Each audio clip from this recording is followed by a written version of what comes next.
Okay, so this is chapter 6 of Death and Disorder, a history of early modern England, 1485 to 1690, by Ken Macmillan.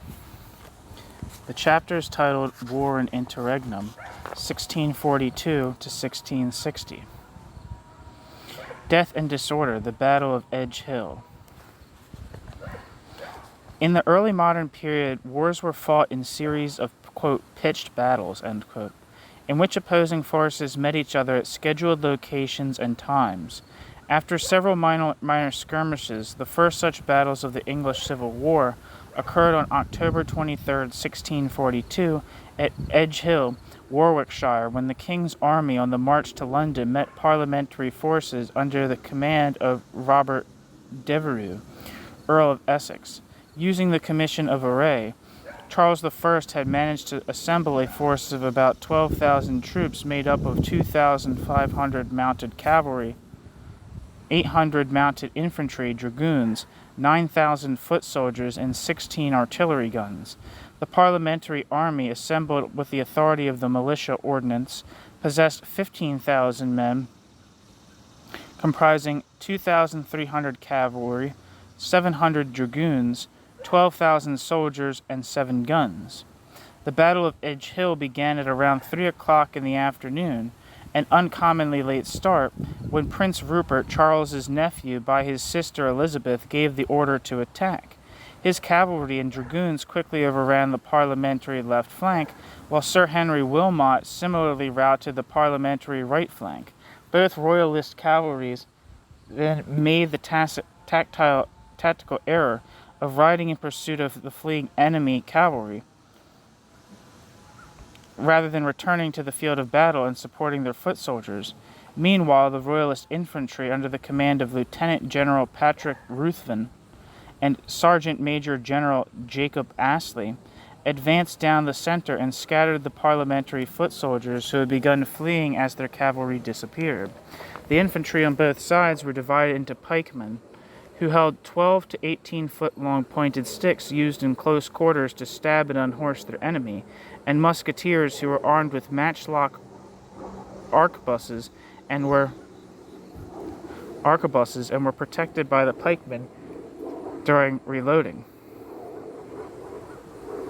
Initially, it appeared as if the Royalist army had the clear path to victory, but its commanders had not anticipated that the 2 parliamentary cavalry regiments under the command of Sir William Balfour and Sir Philip Stapleton had remained behind.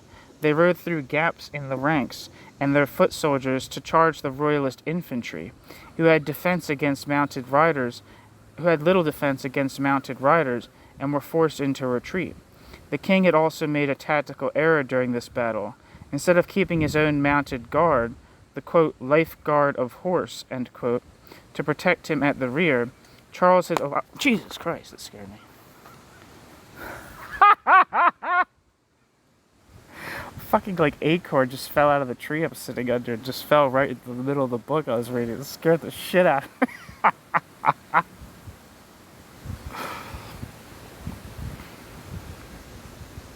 Where the hell was I?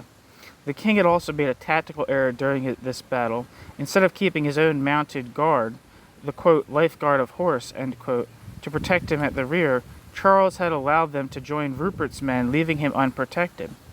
Some of Balfour's men very nearly managed to take custody of the king and his sons, Charles and James, which, if he had been successful, might have made a quick end of the English Civil War. However, Balfour's men were forced into retreat by the Royalist artillery. As the Royalist forces fell back amid the advance of the parliamentary foot, supported by the 2 horse regiments, one of the leading infantry commanders, Robert Bertie, Earl of Lindsay, and Royal Standard Bearer, Sir Edmund Verney, were killed. Verney's flag, the symbol of the Royalist cause, was captured by a parliamentary ensign, Arthur Young. Just as the flag was being carried to the Parliament's rear guard as a trophy of war and a sign that the battle had been won, the Royalist cavalry finally returned and changed the balance of the battle so sufficiently that it managed to recapture the king's standard. Although the battle was not over, darkness began to descend on the field of combat, forcing both armies, after a final melee, to bring a natural close to the hostilities. The Battle of Edgehill ended in a draw, although the king claimed it as a victory, and issued a declaration to be published in all the churches and chapels shortly after its conclusion. Quote, "We must wholly attribute the preservation of us and our children in the late bloody battle with the rebels to the mercy and goodness of Almighty God, who, best knowing the justice of our cause and the uprightness of our heart to his service, and to the good and welfare of our people, would not suffer us and the whole kingdom to be made a prey to those desperate persons. So we hold it our duty still to use all possible means to remove that jealousy and misunderstanding from our good subjects." End quote. The king also took the opportunity to remind his people that he did not favor, quote, popery, end quote, that he would not have used an army to rise against Parliament, and that the radicals he sought to arrest in Parliament had committed treason, three of the reasons that the war began in the first place. The casualty report for this impotent start to the English Civil War is not known, but has been estimated about 1,000 dead and 3,000 wounded, divided equally between royalist and parliamentary forces. As the war wore on, the casualty list rose considerably. Historians have arrived at the figure of 180,000 to 200,000 dead from battlefield killings and other causes directly related to the war between 1642 and 1651. This represented a loss of 3.5% to 4% of the English population, the vast majority of whom were men.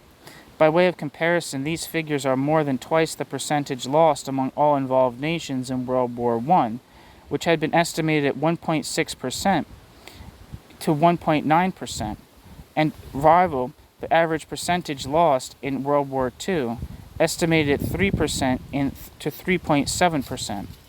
For a, quote, war without an enemy, end quote, as parliamentarian William Waller called it in 1643, the English Civil War was, nonetheless, a bloody conflict that claimed its fair share of fathers and sons. Discussion question 6.1. Why was it important for the king to claim the Battle of Edgehill as a royalist victory despite its ending in a draw? New section. Preparing for war.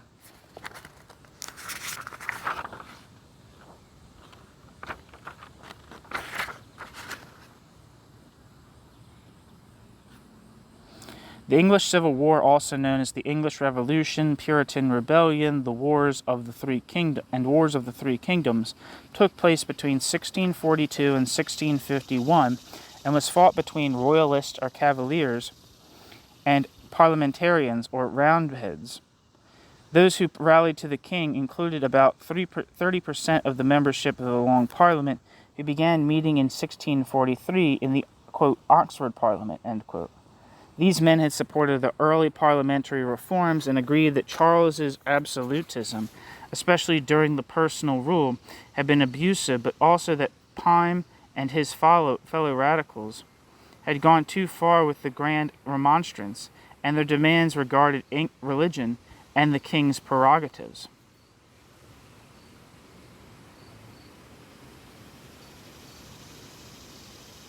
Charles had also the support of a large percentage of the countryside and the peerage, especially in the north and west of England, places that were far removed from national politics, and where the traditional nobility, gentry, and yeomanry feared what might happen to their liberty and property if Parliament was successful in upending the English Constitution and the orderly nature of English society.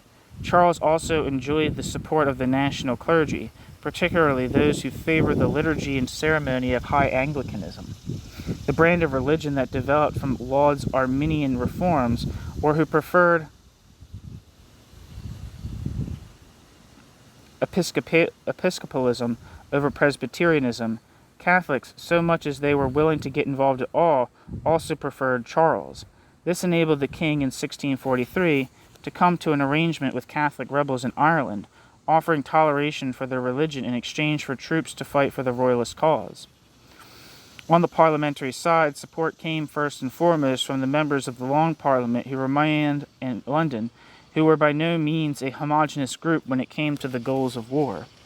They were joined by those who sought Puritan and Presbyterian reforms, but also by Anglicans who disapproved of the toleration that had been shown to Catholics. The industrial centers and ports and the more populated regions of the south and east of England also sided with Parliament, largely because the merchants and proto-industrial capitalists who resided in these areas had suffered from the abuse of monopolies, customs, and impositions under Elizabeth and the early Stuarts. These supporters provided Parliament with some advantages over the Royalists.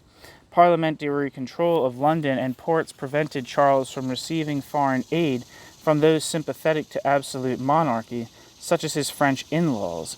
The larger population in the south and east provided more tax revenue, greater ease of its collection, and better ability to mobilize military forces.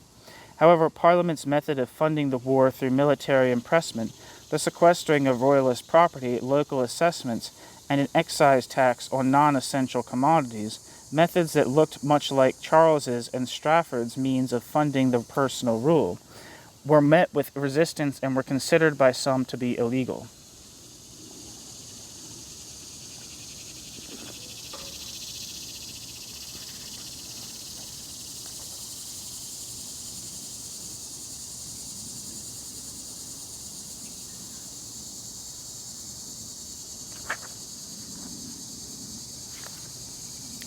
Ultimately, whatever else the Civil War was about, securing principles of the ancient Constitution and parliamentary sovereignty, limiting absolutism and royal prerogatives, protecting or reforming the church, enabling economic growth in a free market, solving local grievances around land use and illegal taxation, and protecting the fundamental rights of every freeborn Englishman to life, liberty, property, and freedom from oppression, it was not about class conflict and clearly delineated groupings within society. Each side had support from the peerage and gentry, from groups within the church, and from people of all ranks, vocations, and genders. In many cases, loyalty to either side was based on one's geographical location, whomever their social superiors told them to support, or whoever could offer the best incentive to join the conflict. Moreover, in various parts of the country, vigilante bands known as clubmen formed to protect their local interest against both sides, armed with cudgels and scythes. These men prevented food conscription, confiscation of their crops, and assault by itinerant soldiers. Nor was the Civil War initially about regicide, revolution, or republicanism. Very few people believed that the king should be deposed, let alone executed.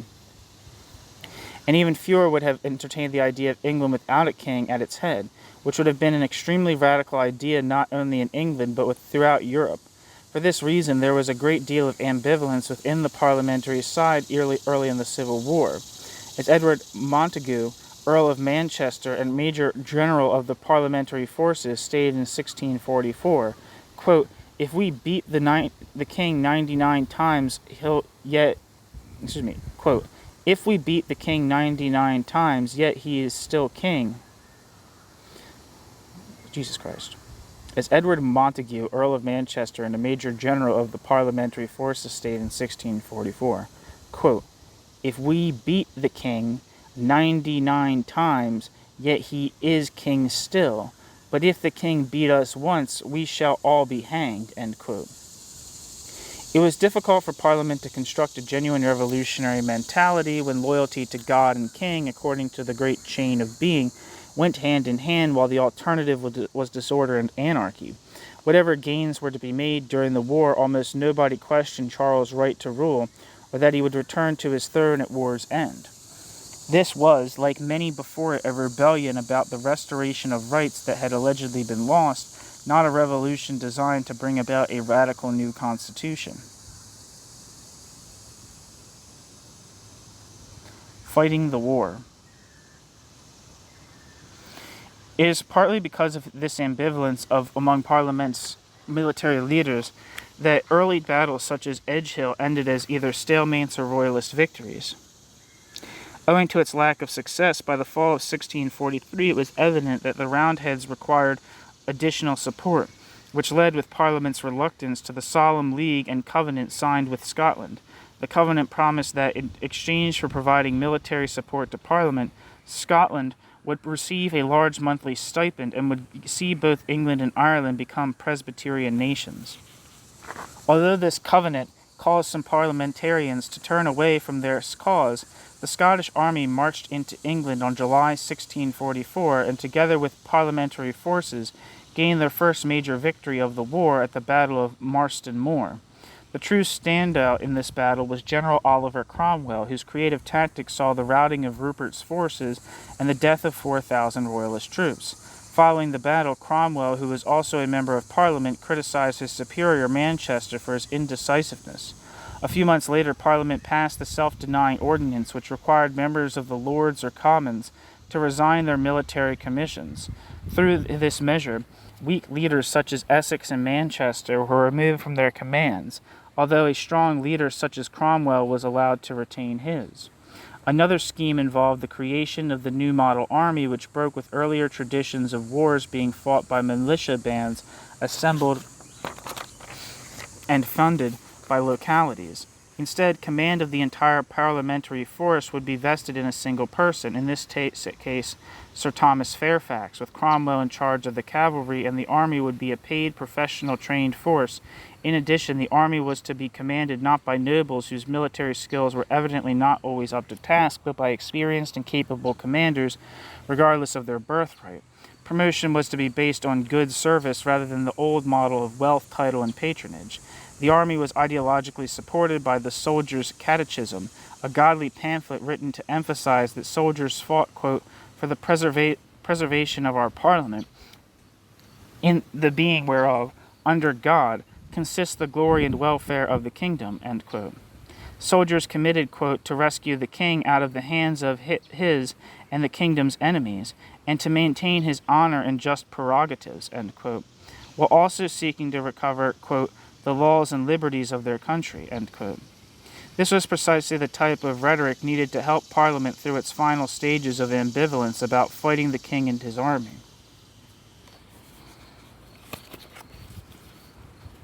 The new parliamentary army met the king's forces at the Battle of Naseby in June 1645. Cromwell and his son-in-law, Henry Ireton, commanded the cavalry on the flanks, while Fairfax commanded the infantry in the center.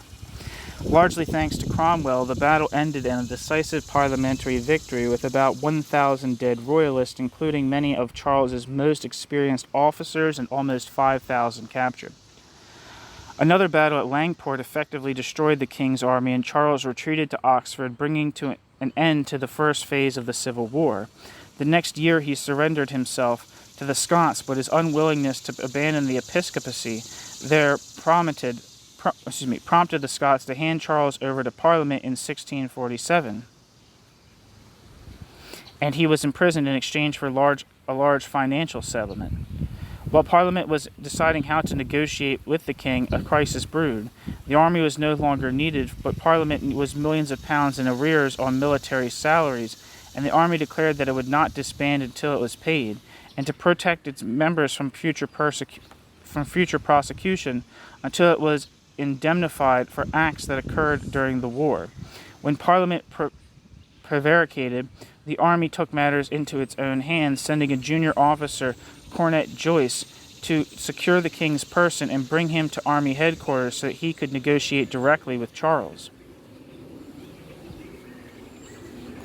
In June 1647, Cromwell, Ireton, and Major General John Lambert presented to the king the army's heads of the proposal.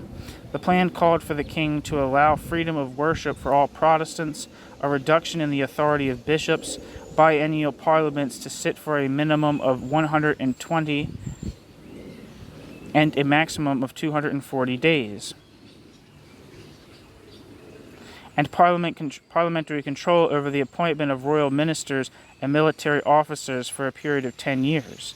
None of these proposals was particularly radical, and in fact the heads was much less aggressive than the Grand Remonstrance or the 19 Propositions. This lack of radicalism, however, soon led to division within the army and Parliament. A group of activists who became known as the Levellers wanted further reforms, which were declared in the agreement of the people and aired at the Putney debates. The agreement was a manifesto that called for major constitutional changes to the franchise in England, including near universal manhood, suffrage, freedom of religion, equality of all people under the law with respect to, quote, tenure, estate, charter, degree, birth, or place, end quote. Annual parliaments with new representation each time, and a constitutional monarchy with, quote, supreme authority, end quote, vested in elected representatives. Cromwell and Ireton maintained that the agreement, especially in its support for the radical notion of democracy, was tantamount to anarchy, while colonels such as John Lilburne and Thomas Rainborough argued in favor of its demands. Ultimately, all these efforts were in vain. The king fled in the dark of night to the Isle of Wight, and although he was quickly recaptured, the army determined in early 1648 that it would no longer attempt to negotiate with the king, giving rise to an entirely new outlook on the future of the English monarchy. That's kind of funny, like the king escaping, kind of radicalizing the movement, because I think that's exactly what happens in the French Revolution as well. I think, was it Louis XVI was captured, and he tried to flee to Vienna with Marie Antoinette in order to try to launch some kind of military invasion of France by Austria. But I'm not exactly sure about the details. It's probably pretty rough, but it's interesting that something similar is happening here.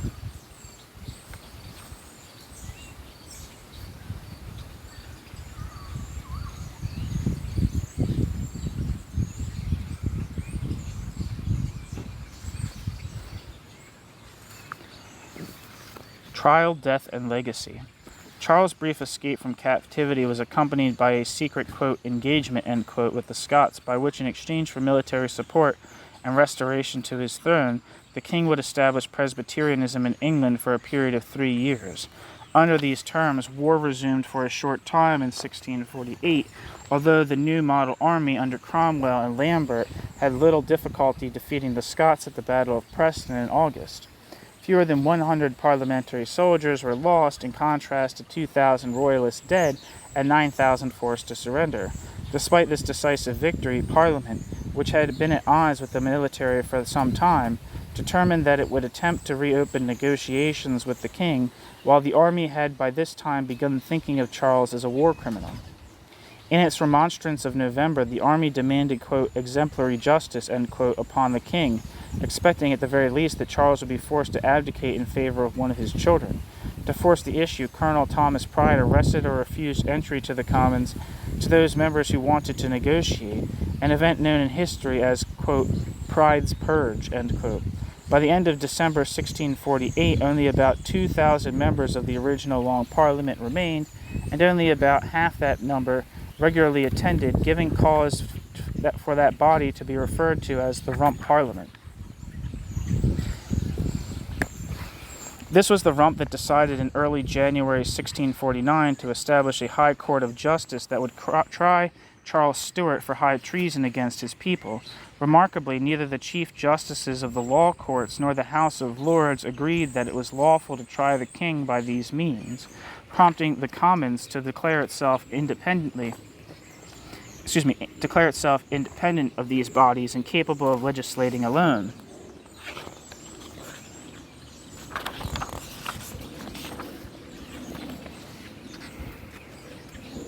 And without royal assent, which is a significant constitutional aberration. The ordinance named 135 commissioners of the court, among whom were Fairfax, Cromwell, Ireton.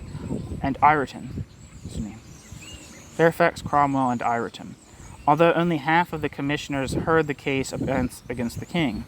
When the court first met on January 20th, the charge cited the king's, quote, wicked design to erect and uphold in himself an unlimited and tyrannical power to rule according to his will and to overthrow the rights and liberties of the people, end quote. Charles, for his part, several times refused to accept the authority of the court, questioning, quote, by what power am I called hither, end quote. He continued, quote, "Remember, I am your king, your lawful king. Therefore, let me know by what lawful authority I am seated here. I have a trust committed to me by God, by old and lawful descent. I will not betray it to answer to a new unlawful authority," end quote. Nonetheless, the court sat for several days, often without the king being present, and heard from dozens of witnesses before declaring Charles guilty. On January 27th, 59 of the commissioners, scarcely 40% of those named to the commission, signed the king's death warrant. 3 days later, Charles was beheaded outside his banqueting house at Whitehall Palace. Although this was not the first regicide in English history, as we have seen, several regnant monarchs were killed in secret or in battle during the War of the Roses. This was the first judicial killing of a king, purportedly by his parliament, acting on behalf of the English people for infringement of the ancient constitution. In fact, however, this act was committed by a small, highly radicalized group. It is worth remembering that the original membership of the Long Parliament stood at more than 500, and that royalists, judges, peers, and those who preferred to negotiate with the king were all purged from Parliament and High Court before it sat in judgment. As well, many of the commissioners who heard the case, such as Ireton, were not members of Parliament. In total, fewer than 10% of the Long Parliament convicted Charles Stuart of treason, a group that represented neither the original grievances of 1640 nor the kingdom as a whole.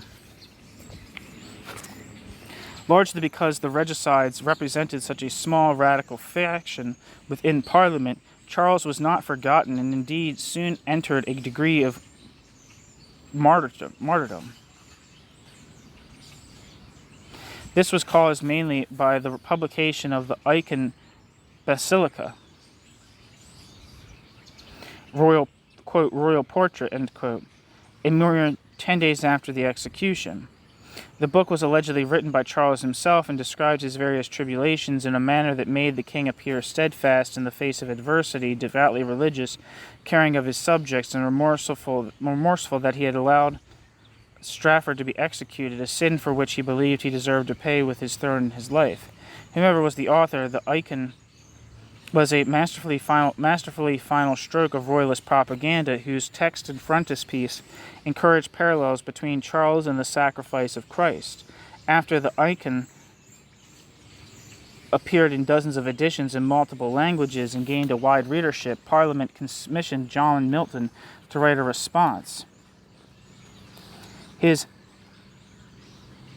Iconoclastus, quote, "icon breaker," end quote, a clever play on the original title, published in October 1649, claimed the icon built up a false idol, but this did little to change the public's favorable opinion of Charles. Like his contemporaries, historians have developed rather polarized opinions about Charles I. To some, he was an incompetent tyrant; to others, a reticent man upon whom divine right of kingship was thrust and therefore worthy of sympathy. January 30th remained, quote, king and martyr, end quote, end quote, day in the Anglican calendar for 2 centuries, in part because of Charles' refusal to abolish the episcopacy, even though it could very well have saved his life.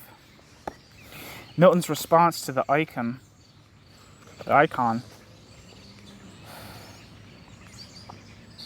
was not surprising, given that he had published within weeks of the king's execution his Tenor of Kings and Magistrates. In this work, Milton served as an apologist for the regicides and rebutted those who condemned the act by claiming that all individuals, including kings, are born free and equal, and that therefore Parliament had the right to commit, quote, tyrannicide, end quote, on the grounds that, quote, the power of kings and magistrates is derivative, transferred and committed to them in trust from the people, to the common good of them all, in whom the power yet remains fundamentally and cannot be taken from them without a violation of their natural birthright, end quote. When a monarch violated that trust, natural law required subjects then to rebel, and who better to do this than their elected representatives? In essence, this was a denial of the notion of divine right of kings, a very controversial idea at the time, but one that was essential to proving his argument for the legitimacy of regicide. Milton also argued that a state or a republican commonwealth could exist without a monarch, provided that it was governed by men of good will who had the best interest of the people at heart and who retained the trust of the governed. Other writers, however, denied Milton's claims and argued, like Machiavelli and Bodin before them, that monarchs were absolute sovereigns regardless of their actions. Robert Filmer circulated these ideas as early as the 1620s, although his Patriarcha was not published until 1680. The most famous English defender of the absolute monarchy was Thomas Hobbes. In Leviathan, written in the 1640s and published in 1651. Comparing the king to an all-powerful biblical sea creature, Hobbes argued that in the absence of such an individual in society, man would revert to an atavistic nature, becoming greedy and self-interested, live in a constant state of war and violence, making in his famous phrase, quote, the life of man solitary, poor, nasty, brutish, and short, end quote. Although it is true, Hobbes argued, that subjects lived in a, quote, covenant, end quote, contract with the king. Once they vested that power in the king, it could not be taken away regardless of the sovereign's actions, and therefore the king cannot justly be put to death. Yet, like Milton, Hobbes was also not a proponent of the divine right of kings. His monarch was secular and could be godless, ideas that were decried as atheistic.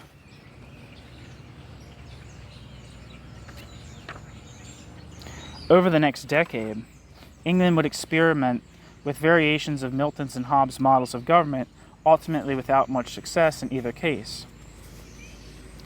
Discussion question 6.2. If you had to defend Charles at his trial, what arguments would you have used?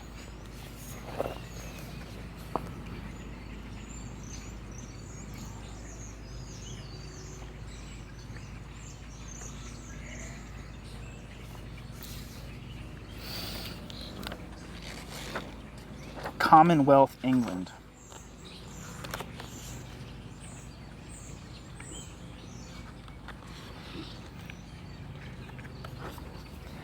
After the king's execution in 1649, the Rump moved swiftly to dismantle the old English constitution, in essence moving toward Milton's ideal commonwealth to be run by men of good will who could serve the people.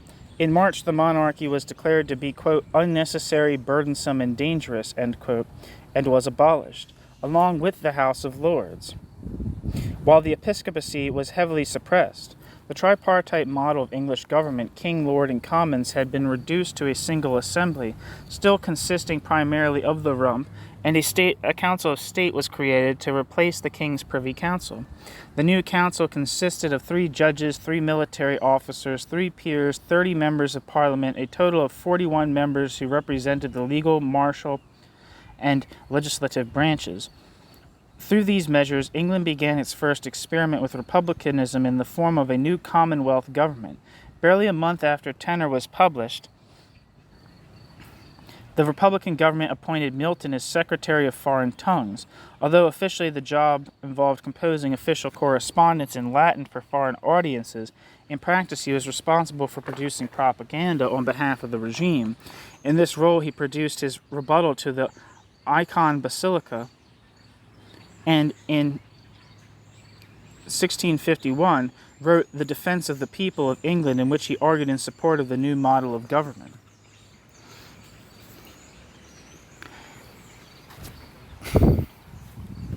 No, bitch. Sorry, I'm outside. The wind took my bookmark. In the aftermath of the radical fervor that had brought about the execution of the king, the largest problem that the new government faced was its need to revert to a more conservative position and slow the tide of further revolution. Given the degree of radicalization that occurred over the past decade and its acceleration after 1647, this proved to be no easy task. The Levellers, for example, under the leadership of Lilburne, who had been in the Tower of London since the Putney debates, and his supporters in the new model army, continued to press for their agenda from the agreement of the people, using freedom of the press to agitate for greater democracy, religious toleration, and legal reform. When in May 1649, 400 Leveller soldiers mutinied on the grounds that their pay was heavily in arrears, Cromwell launched an attack on Burford, Oxfordshire, which resulted in the deaths of several of the mutineers and the summary execution of 3 leaders in a churchyard. This was the last of 3 Leveller mutinies in the army in that year, and strong measures used to deal with the, quote, Banbury rebels, end quote, destroyed the final Leveller power base and brought a measure of stability to the army. The Commonwealth government also had to deal with religious extremism, which was caused by the absence of press censorship.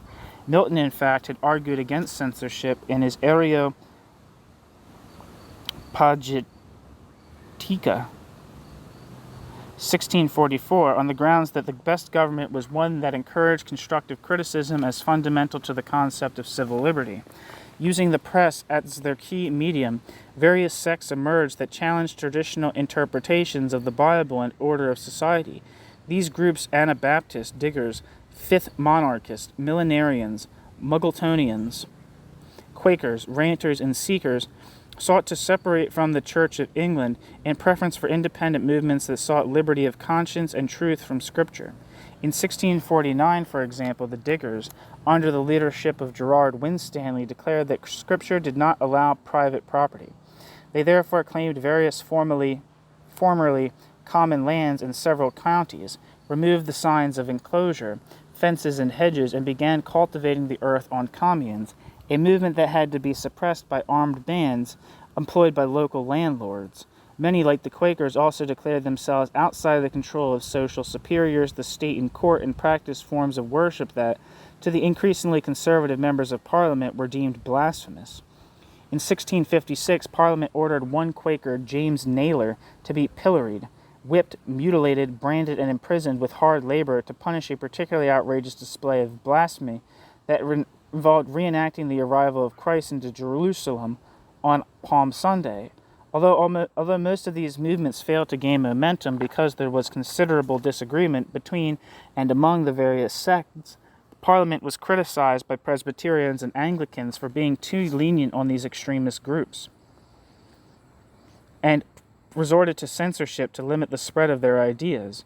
Another crisis facing the new government was uprising in Ireland and Scotland, which became a continuation of the Civil War. In Ireland, Charles's arrangement of 1643 had brought about an alliance between the royalist commander, James Butler, Marquess of Ormond, and the Catholic rebels, which meant that royalists were still in control of Ireland. In May 1649, Cromwell was appointed Lord Lieutenant of Ireland after Fairfax declined, giving him command of a large military force to regain control of the island. He was also tasked with eliminating the threat posed by the Irish support of Charles's eldest son, who is now styled in Ireland as Charles II, and with confiscating land from those involved in the Irish Rebellion since 1641, so that these lands could be redistributed to those who had invested in military enterprises on Parliament's behalf during the war.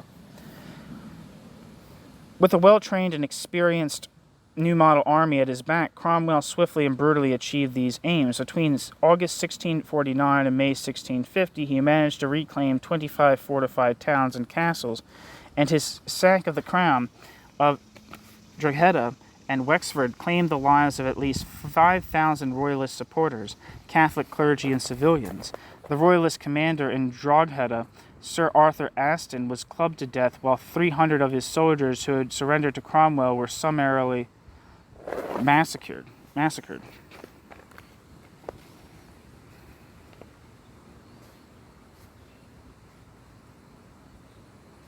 A settlement was eventually achieved by 1652, but not before 2/3 of Irish land had been confiscated and given to investors and Cromwellian soldiers, leaving tens of thousands of landlords homeless and causing hundreds of thousands more to die of starvation because of their loss of livelihood and the army's practice of burning crops as it moved. After the Irish campaign, Parliament recalled Cromwell so that he could subdue the Scots, who had declared Charles II as their rightful king and continued to seek the terms of the Solemn League and Covenant that would bring Presbyterianism to England. By September, Cromwell had managed to defeat the Scottish Covenanter army under the command of David Leslie, which saw the death of 3,000 and the capture of 10,000 at Dunbar. Cromwell continued to move throughout the country, gaining military support from Ireland as troops were no longer needed there, and was eventually forced to put an end to an attempted Scottish invasion of England. The Scottish forces, under the command of Charles, met Cromwell's numerically superior army at Worcester on September 3rd, 1651, and the result was a decisive victory for Cromwell. Following the battle, Charles hid in an oak tree to avoid being captured and possibly killed by Cromwell's forces. Charles' survival by these means later gave rise to the celebration of Royal Oak Day on May 29th. After 6 weeks taking shelter with loyal supporters, Charles left England in disguise and remained on the continent for a decade. Meanwhile, the subduer of Ireland and Scotland, Cromwell returned to London in mid-September as a conquering hero.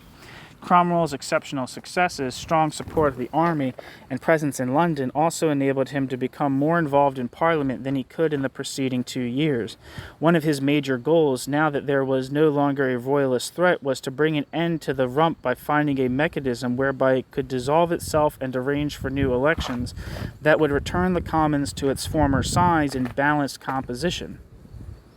However, in November 1651, the Commons had decided only that it would sit for a lot longer than another 3 years, which was far longer than Cromwell had expected. Milton's government of goodwill was quickly becoming an oligarchy. Cromwell also became concerned about the increasingly erratic decisions being made by the rump. His desire to bring about reconciliation with royalists, Ireland and Scotland, for example, was routinely thwarted as the rump and council pushed to have royalist land confiscated to pay off debts, forced an unwelcome union on Scotland, and imposed the extremely oppressive Act of Settlement on Ireland.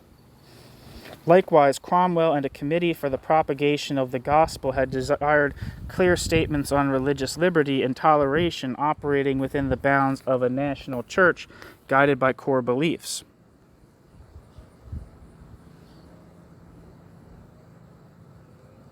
Despite the rump's passage of various harsh laws against adultery, blasphemy, and swearing, it had failed to deal adequately with religious extremism and did not work hard enough to promote Presbyterianism. There was also a concern that the rump was so dominated by lawyers that it became an institution prone to endless debate, but in fact accomplished very little law reform. By April 1653, Cromwell had enough and demanded that the rump vest all responsibility for government in a smaller assembly made up of themselves and the army, and then dissolved itself pending new elections. When the rump refused, Cromwell led a company of musketeers into the chamber, utter the words, quote, "I say you are no parliament. I will put an end to your sitting," end quote, and forcibly cleared the members at musket point.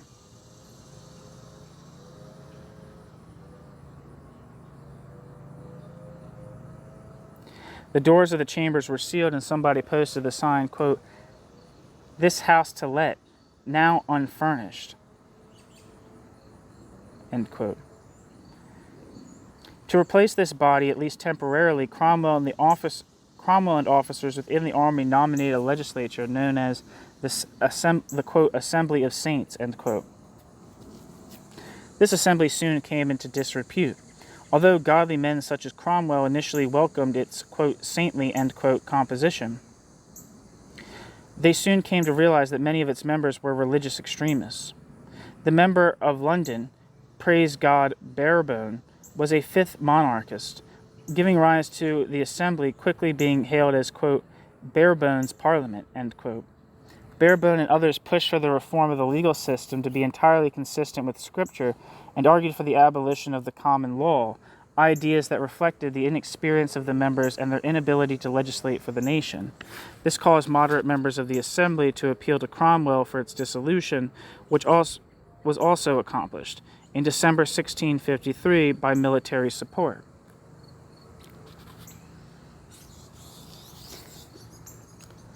Discussion question 6.3. Given that its composition was not representative of historical parliaments, nor of the, quote, "ancient constitution," end quote, in England, over which the Civil War was fought, why do you think the rump refused to dissolve itself?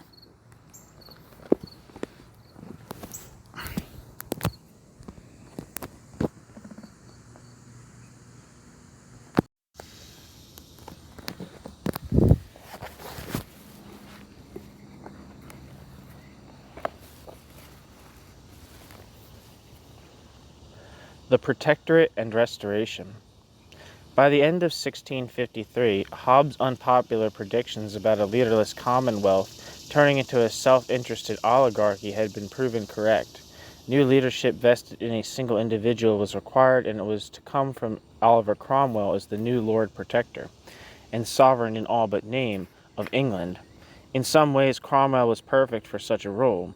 He was a highly successful military commander, had the loyalty of the army despite its internal dissension, had shown himself in the heads of the proposals to be a moderate revolutionary, and had twice proven his ability to deal with incompetent radicalized parliaments. Cromwell came from a lower gentry family, descended from a sister of Henry VIII's minister, Thomas Cromwell, and grew up in Huntington in County Cambridge, where independent Puritanism had grown strong. Although he was hardly the secular sovereign that Hobbes had in mind, Cromwell's modest upbringing, lack of extremism, and parliamentary experience in many ways made him the ideal candidate to assume the mantle of leadership.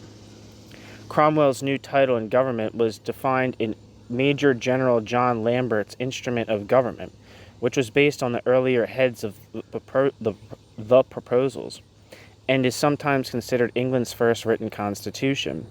The instrument recommended a tripartite government composed of a non-hereditary Lord Protector for life, Cromwell, to govern, quote, the Commonwealth of England, Scotland, and Ireland, and the dominions thereto belonging, end quote. A Council of State of 13 to 21 members chosen by the Protector, and a parliament that had to sit for at least 5 consecutive months every 3 years. The latter provision allowed the Protector to call, prorogue, and dissolve Parliament, and was designed to ensure that Parliament did not sit in perpetuity or refuse to dissolve itself, as had the Rump.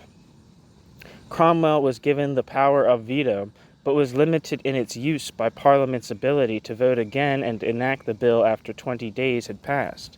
He could command the military by consent of Parliament when it was sitting and by majority agreement of the Council when it was not.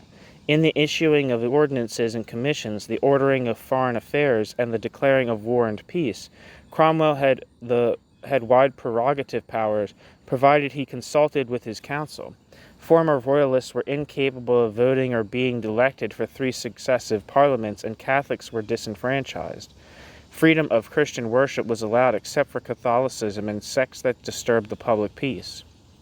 Cromwell became Lord Protector in December 1653, and his first parliament began sitting the following September. In the meantime, he and the council had issued nearly 200 ordinances and had arranged a peace with the Dutch, with whom England had been at war since 1652. In matters of religion, Cromwell was committed to the idea of liberty of conscience, but his experience with extremism had taught him that certain boundaries of behavior were necessary. To this end, Cromwell created a, quote, commission of triers, end quote, to assess the suitability of future parish ministers, while a, quote, commission of ejectors, end quote, was responsible to dismiss ministers and schoolmasters who operated on the religious extremes, including die-hard Laudians and Arminians. Owing perhaps to this extensive early use of the prerogative powers and the fact that he was now routinely referred to as, quote, Your Highness, end quote, Parliament devoted most of its first sitting to attempting to revise the constitutional arrangement of the instrument, by limiting the powers of the Council, increasing the powers of Parliament, and removing Cromwell's ability to veto religious bills.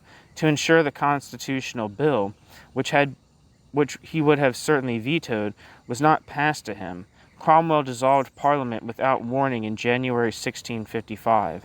This was a few days short of the 5-month minimum, which Cromwell justified on the grounds that the instrument had meant 5 lunar months, which averaged 29.53 days, rather than 5 calendar months, which averaged 30.44 days. 18 months passed before another parliament was called, during which time Cromwell gained control of the counties by giving oversight to 12 major generals, quote, godly governors, end quote, who were responsible for law and order and ensuring loyalty to the Protectorate. He also went to war with Spain, and in the process enabled the, quote, Western design, end quote, a largely unsuccessful effort to gain control of the Caribbean that nonetheless resulted in the conquest of Jamaica. The war with Spain, plus the high cost of administering the realm, required Cromwell to call a new parliament in September 1656. This parliament was dominated by another plan to revise the constitution, but one that was considerably more favorable to Cromwell. In the humble petition and advice, 1657, Cromwell's supporters suggested that he accept the crown and become king with the power to appoint his successor.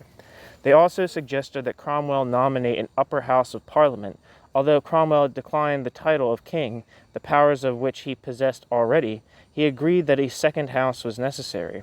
However, when Parliament reconvened in January 1658, Cromwell's nominated upper chamber immediately came into conflict with the lower house, forcing Cromwell to dissolve Parliament when it came to an impasse.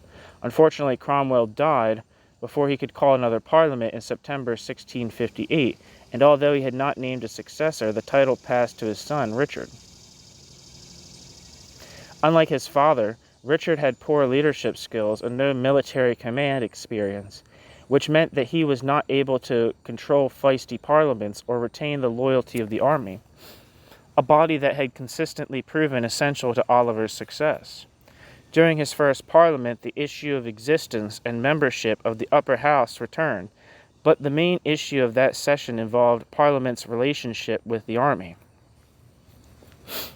Parliament sought to make significant cuts to the military budget, and following the Army's petition to the Lord Protector, issued resolutions in the Commons making meetings of Army officers illegal without the permission of Parliament, and requiring officers to swear an oath that they would not use force to subvert Parliament. The Army responded with a demand that Cromwell dissolve Parliament and assembled troops to help bring this about, forcing the reluctant Protector to capitulate. In May 1659, the Army accepted Cromwell's resignation as Protector and reinstated the Rump Parliament, with the intent that England be again governed as a commonwealth without a king or House of Lords. This was essentially a return to the April 1653 situation, despite how unsuccessful that model had been. The restored 17-member Rump was once again woefully ineffective and sought to exert control over the army. By October, it had been refused entry into the chamber, and Lambert and General Charles Fleetwood created a committee of safety to govern the country in place of the Rump, which proved equally ineffective. In February 1660, General George Monk entered London at the head of an armed force and, supported by the long-retired Fairfax, ordered the return of the Long Parliament, the Rump plus all the members who had previously been excluded on the grounds of their royalist support or during the Purge, on the condition that the body finally, after 20 years, dissolve itself so that new elections could be called.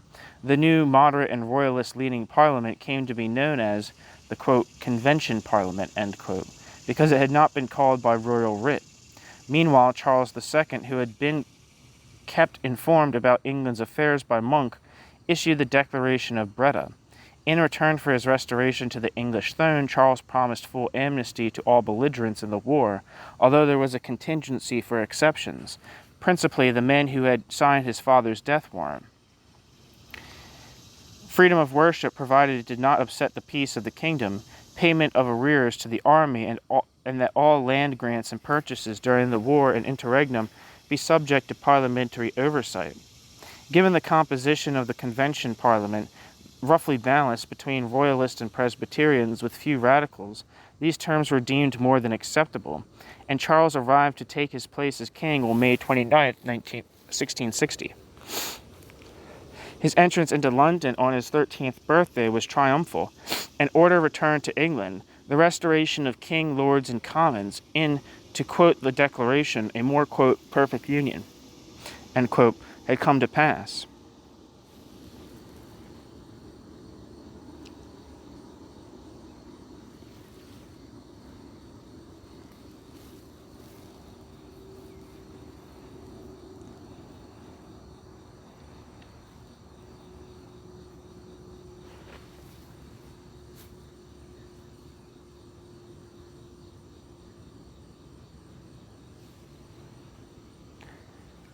Discussion question 6.4.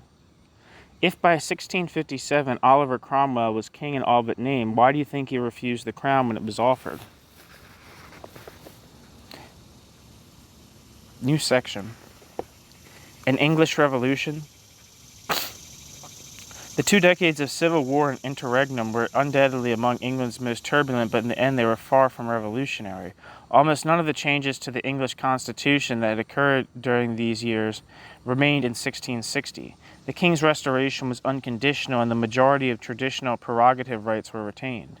Neither the Declaration nor the Convention Parliament made any mention of the king's power over trade and foreign affairs, control of the military, selection of ministers, the right to call and dismiss Parliament, the ability to suspend or dispense with laws, or any other prerogatives that had come under fire under the early Stuart monarchs.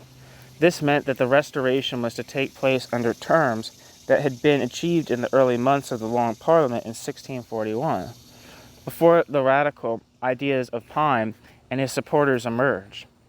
In theory, England was more tolerant religiously than it had been before the war, but as we shall see, this toleration went only so far.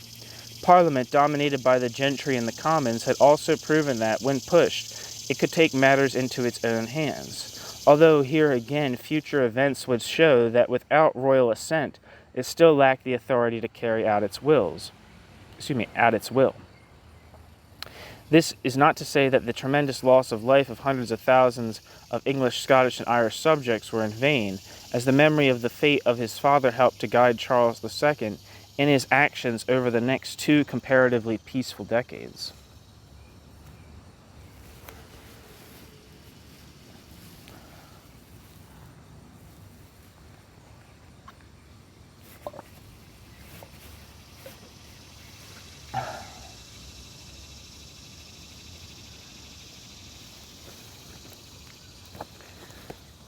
Voices of the Past. The execution of Charles I. Following the Civil War, Charles I was tried by a high court of justice and found guilty of being, quote, a tyrant, traitor, murderer, and a public enemy, end quote. On January 30th, 1649, Charles stepped out into a temporary scaffold that was erected at the banqueting house at Whitehall Palace. The following extract contains the court's death warrant and the king's final moments.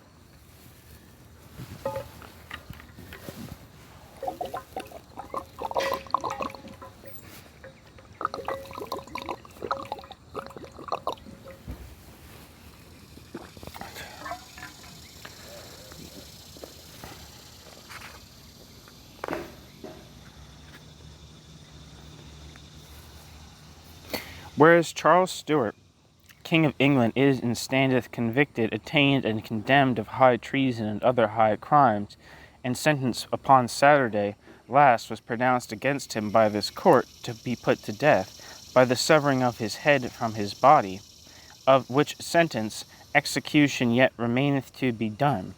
These are therefore to will and require you to see the said sentence executed in the open street before Whitehall, upon the morrow, being the 30th day of January, between the hours of 10 in the morning and 5 in the afternoon. And for so doing, this shall be your sufficient warrant. And these are to require all officers, soldiers, and others, the good people of this nation of England, to be assisting unto you in this service. Tuesday, the 30th of January, the fatal day being come, before his majesty was brought thence, the Bishop of London read divine service in his presence, which ended about 10 o'clock. His majesty was brought from St. James's to Whitehall by a regiment of foot, with colours flying and drums beating, part marching before and part behind, and a private guard of partisans about him, the bishop on the one hand, and Colonel Tomlinson, who had the charge of him, on the other, both bareheaded, his majesty walking very fast and bidding them go faster, added that he now went before them to strive for a heavenly crown, with less solicitude than he had often encouraged his soldiers to fight for an earthly diadem. Being come to the end of the park, he went up the stairs leading to the long gallery in Whitehall, and so in the cabinet chamber where he used formerly to lodge. There finding an unexpected delay in being brought upon the scaffold, which they had not as then fitted, he passed the time at convenient distances in prayer. About 12 o'clock his Majesty refused to dine, only ate a bit of bread and drank a glass of claret. And about an hour later, Colonel Hacker, which with other officers and soldiers, brought him with the bishop and Colonel Tomlinson through the banqueting house to the scaffold, to which a passage was made through a window. Divers companies of foot and troops of horse were placed on each side of the street, which hindered the approach of the very numerous spectators, and the king from speaking what he had premeditated and prepared for them to hear. Whereupon his Majesty, finding himself disappointed, omitted much of his intended matter, and for what he meant to speak, directed himself chiefly to Colonel Tomlinson. Quote, I think it is my duty to God first, and to my country, for to clear myself both of an honest man, a good king, Colonel Tomlinson. Quote, I think it is my duty to God first, and to my country, for to clear myself both as an honest man, a good king, and a good Christian. I shall begin first with my innocence. In truth, I think it not very needful for me to insist long upon this. For all the world knows that I never did begin a war first with the two houses of Parliament, and I call God to witness, to whom I must shortly make an account, that I never did intend for to encroach upon their privileges. I do believe that ill instruments between them and me have been the chief cause of this bloodshed.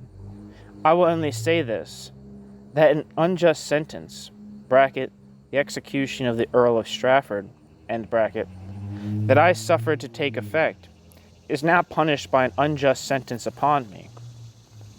Sirs, I had a good cause, and I have a gracious God. I will say no more. End quote. Then to Colonel Hacker he said, quote, Take care that they do not put me to pain, and sir, this, and it may please you. End quote. But a gentleman coming near the axe, the king said, quote, Take heed of the axe. Pray, take heed of the axe.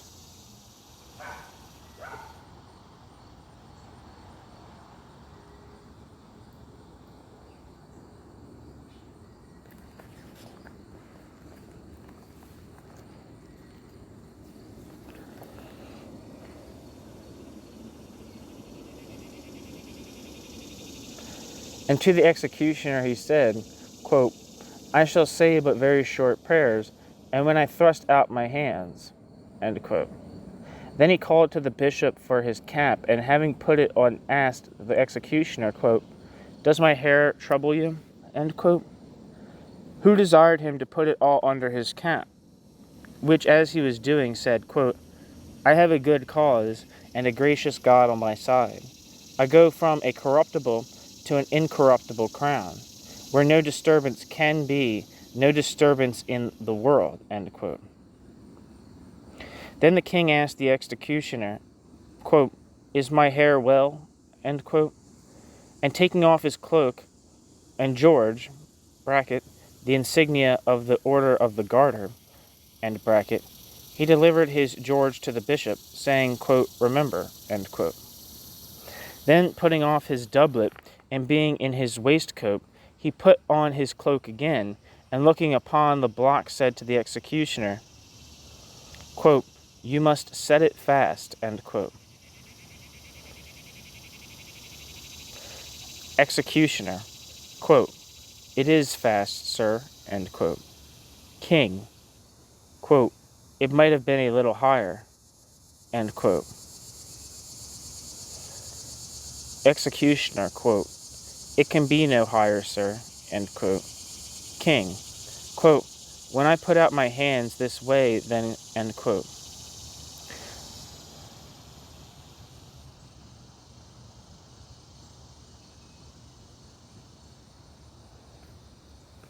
Then, having said a few words to himself, as he stood with hands and eyes lift up, immediately stooping down, he laid his neck upon the block, and the executioner, again putting his hair under his cap, his majesty, thinking he had been going to strike, bade him, quote, stay for the sign, end quote.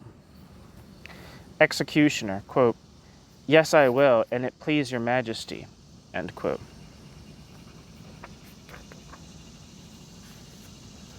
After a very short pause, his majesty stretching forth his hands, the executioner severed his head from his body, which, being held up and showed to the people, was with his body put into a coffin covered with velvet and carried into his lodging. His blood was taken up by diverse persons for different ends, by some as trophies of their villainy, by others as relics of a martyr, and in some has had the same effect, by the blessing of God, which was often found in his sacred touch when living. Source: James Nelson, a true copy of the Journal of the High Court of Justice for the trial of K. Charles I. London, 1683. Discussion question 6.5. Ultimately, Charles I was convicted by less than 45% of the commissioners named to the High Court of Justice. What does this tell you about the trial and Charles' refusal to accept the court's legitimacy?